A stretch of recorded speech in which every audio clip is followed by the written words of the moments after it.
Nous allons présenter en travers ça quelques exercices concernant la mémoire virtuelle. Alors, le premier exercice s'énonce comme suite, c'est qu'on dispose d'une mémoire avec trois processus. Chacun occupe un certain nombre de pages au niveau de la mémoire. Bien entendu, le chargement est partiel, donc chaque processus, il a quelques pages qui sont chargées en mémoire. Et par la suite, on va voir le déroulement de ces programmes pour voir les effets de ce chargement partiel et comment se présente l'état de la mémoire. Alors, la question suit, c'est de représenter un peu l'état de la mémoire concernant ces différents processus. Bien entendu, montrer l'existence de la table des pages pour chaque processus et quelles sont les parties qui sont chargées et celles qui ne sont pas chargées. Et bien entendu, quand les pages sont chargées, on montre leur endroit au niveau de la mémoire. La deuxième question, on vous décrit les processus ABC, donc leur bloc de contrôle, c'est-à-dire leur PCB qui contient le compteur ordinal ainsi que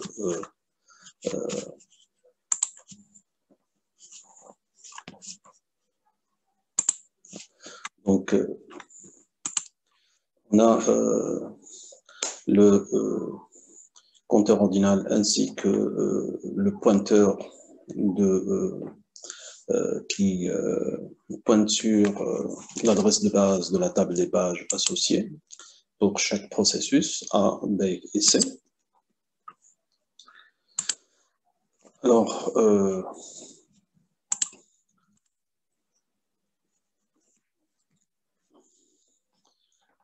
dans la question qui suit, le processus A qui devient actif, donc c'est lui qui va prendre les commandes pour s'exécuter, décrivez le processus de conversion d'adresse pour l'instruction exécutée à sa reprise. Et quelle est la valeur que contient le registre PTBR? Et bien entendu, quelle est l'adresse physique correspondante à cette adresse virtuelle?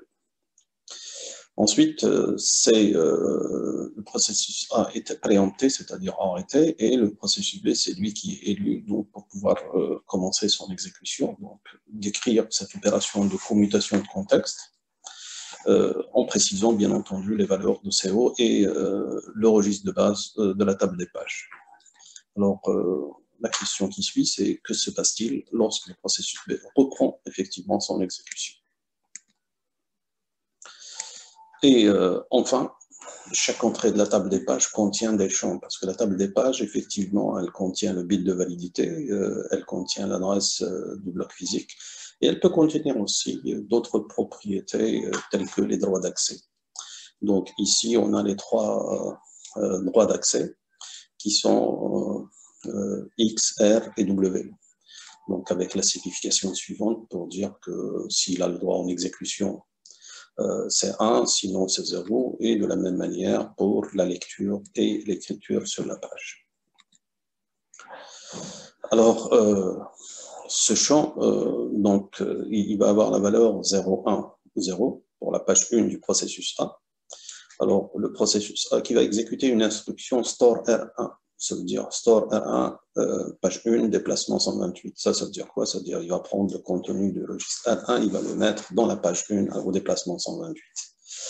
Donc, ce qui permettra de modifier le contenu de cette page. Alors, on vous dit que se passe-t-il? Alors, concernant la première question qui consistait à montrer l'état de la mémoire, voici l'état de la mémoire. Donc, vous avez une table de pages pour chaque processus. Comme il y a des chargements partiels, cela voudra dire que pour le processus A, vous avez la page 1, la page 5 et 6 qui sont chargées. Donc, vous voyez effectivement le bit de validité qui est égal à 1 pour ces pages. Pour les autres, c'est 0. Et bien entendu, quand le bit 1 est égal à 1, vous avez aussi l'information qui donne quel est le bloc physique où est chargée cette page. Donc, comme vous le voyez sur la mémoire, vous constatez au bloc physique 2, vous avez la page 1 du processus A. Et dans la page 1, dans le bloc physique 1, vous avez la page 6 de 1, et vous avez dans la page 4, vous avez le bloc 4, vous avez la page 4 du processus A, et ainsi de suite, donc, comme vous le constatez concernant les autres processus B et C. Alors ici, juste une remarque, on a montré à droite la mémoire centrale, à vrai dire, ça c'est juste pour des raisons de compréhension, y compris les tables des pages se trouvent en mémoire centrale. Donc ce qu'on a essayé de voir, de montrer en mémoire centrale, c'est uniquement l'espace réservé à l'utilisateur. À vrai dire, la table des pages, tout le système d'exploitation et les programmes qui vont avec sont en mémoire centrale. Donc ce qu'on a essayé de montrer, c'est uniquement la partie liée à l'espace utilisateur. Alors, ensuite, on vous dit que quand il y a l'instruction de reprise, donc ce qui va se passer, on va changer carrément je dirais, le processus de A vers B. Donc, le compteur ordinal, il va pointer sur une instruction concernant le processus B et bien entendu, la valeur du pointeur de la table des pages sera égale à 128 tel qu'il est cité dans l'énoncé.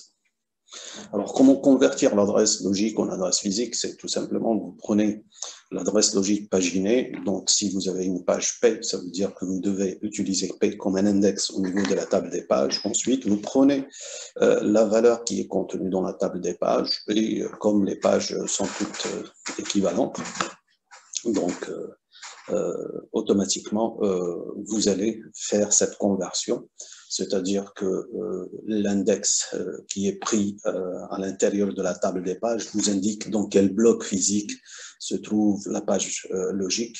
Et bien entendu, comme on l'a montré sur le schéma, les blocs sont indexés à partir de 0, donc ça veut dire tout simplement, quand vous prenez l'index, il faut prendre la peine de retrancher 1, donc vous utilisez l'index moins 1 fois la taille du bloc. Comme la taille du bloc c'est 1 kg, donc vous aurez automatiquement 3 fois 1 kg plus 16, ce qui vous donne l'adresse équivalente de 3098. Alors, quand il y a la préemption, donc automatiquement il y a la commutation de contexte, donc automatiquement on va sauvegarder dans le PCB de A la valeur de CO et PTBR, et bien entendu on va restaurer la valeur de CO et ainsi que PTBR. Donc, juste une petite précision ici. Donc, on charge, à vrai dire, le PTBR avant et ensuite le CO en dernier lieu, parce que le CO, c'est lui qui va indiquer la prochaine instruction à exécuter. Et donc, automatiquement, on doit charger tout le contexte. Le CO, il est laissé toujours en dernier lieu, parce que c'est lui qui permet de se brancher vers le processus. Alors, automatiquement, dès que CO est mis à sa nouvelle valeur, automatiquement, c'est le B qui va reprendre son exécution. Et bien entendu, pour accéder à l'information, on y accède via le PTBR qui nous donne l'adresse de base de la table des pages. Et ensuite, à l'intérieur, on utilise l'accès à l'entrée 2 de la table des pages, puisqu'on veut accéder à l'information contenue dans 2. Et bien entendu, quand on accède à la table des pages, la première des choses à vérifier, c'est le bit de validité. Donc, comme le bit de validité est égal à 0, cela voudra dire que l'accès à la mémoire va provoquer un défaut de page. Et donc ça, c'est l'illustration directe du mécanisme de défaut de page qui est traité dans la gestion de la mémoire virtuelle. Alors, la dernière question, c'était d'avoir des droits d'accès concernant la page. Et donc, quand le processus essaye d'écrire sur la page, comme selon les droits qui sont donnés, le processus n'a pas le droit d'écriture. Et donc, automatiquement, quand il y a une tentative d'écriture sur la page, ce droit d'accès permet d'arrêter cette opération. Donc, il va y avoir ce qu'on appelle une violation de l'espace mémoire. Et automatiquement, il y a un déroutement et le processus s'arrête.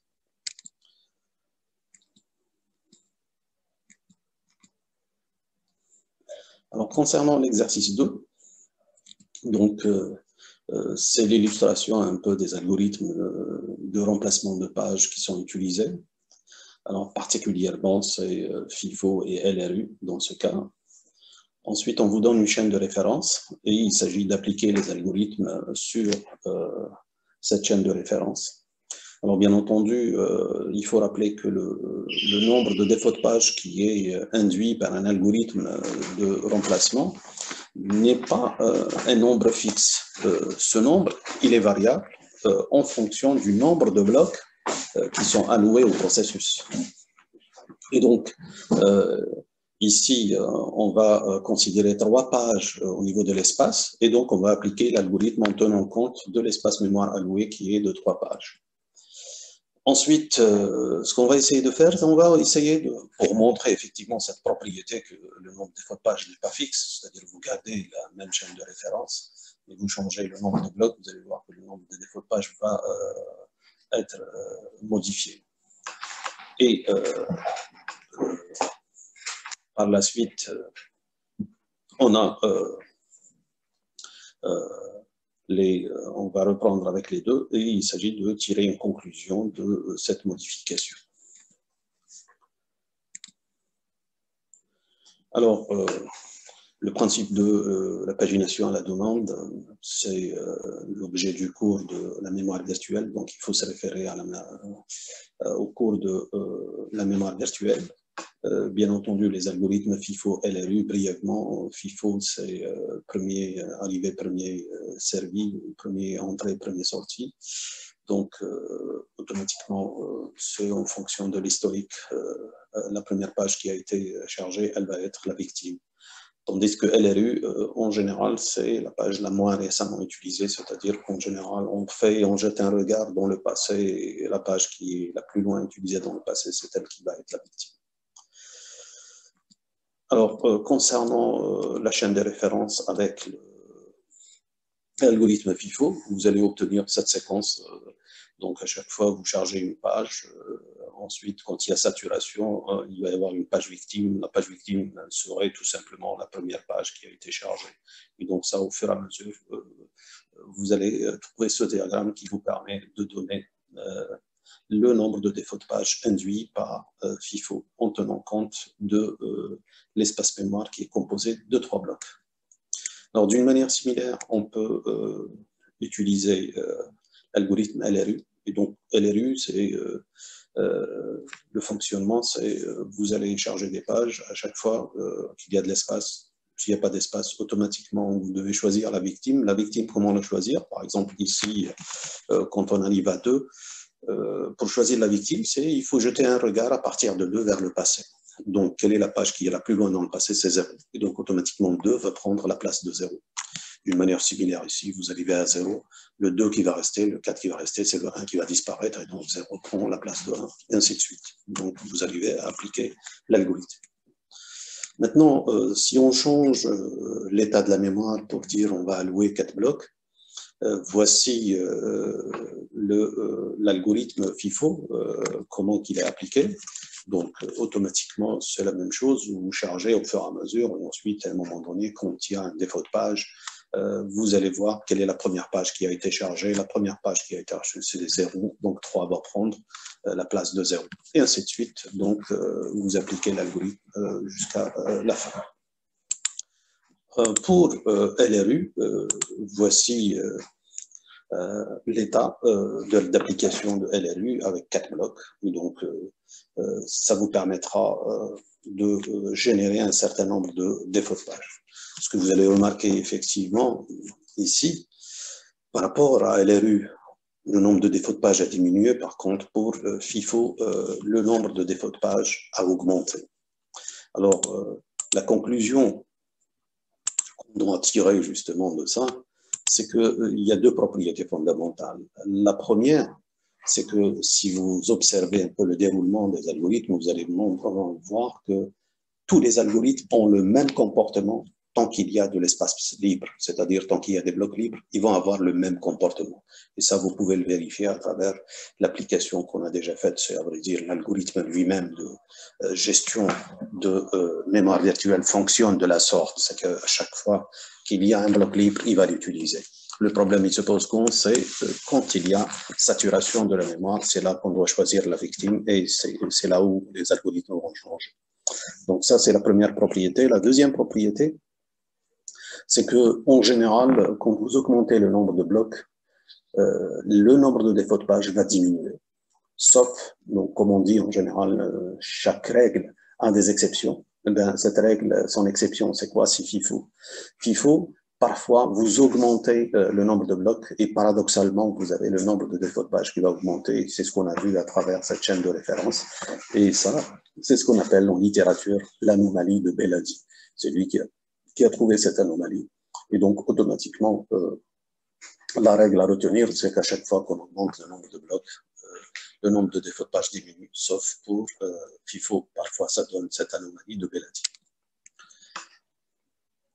Alors, le dernier exercice, c'est un peu de voir l'implémentation de LRU.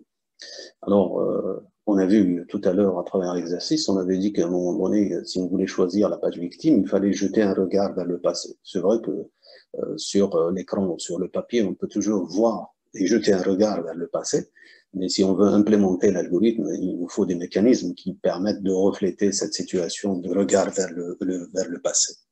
Donc l'idée qui est utilisée parmi les idées d'implémentation, c'est d'avoir un octet associé à chaque page, c'est-à-dire dans les implémentations, d'une manière générale, ce qu'on a présenté dans le cours, c'est vous avez un bit de validité.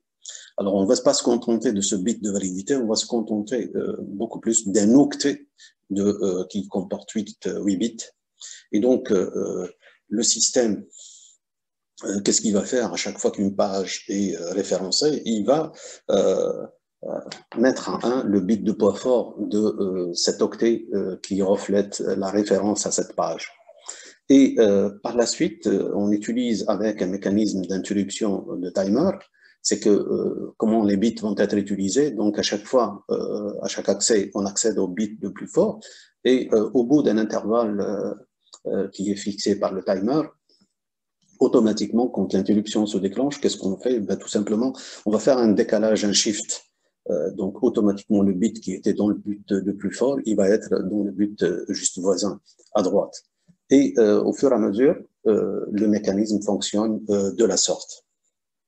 Et du coup, on obtient un historique, à vrai dire, d'accès à la page en utilisant ces bits. Alors, la première question, on vous dit, que signifie la valeur de l'octet? En particulier, la valeur qui est égale à 0 partout, ou bien des 1 partout. Ensuite, la question qui suit, on vous dit, si on interprète ces octets comme des entiers non signés, quelle est la page victime? Alors, à vrai dire, que signifie la valeur de l'octet? C'est à travers le texte, on y a presque répondu. L'octet reflète l'historique de référencement à la page, puisque chaque fois qu'il y a une référence, on vous dit qu'on met le bit 1 de poids, le bit de l'octet de poids fort, on le met à 1. Ça veut dire quoi? Ça veut dire qu'on donne une indication que pendant ce moment-là, il y a eu une référence à cette page. Et donc, ce moment-là, c'est quoi? C'est par rapport à un intervalle. Et donc, par la suite, quand l'intervalle est écoulé, on va faire le décalage, et ainsi de suite. Ça veut dire que si on analyse l'usage de cet octet, ça permet de donner l'historique de référencement à cette page. C'est-à-dire, à chaque intervalle, on va savoir est-ce que la page a été référencée ou pas. Donc, si elle a été référencée, on va avoir le bit 1, sinon, on va avoir le bit 0.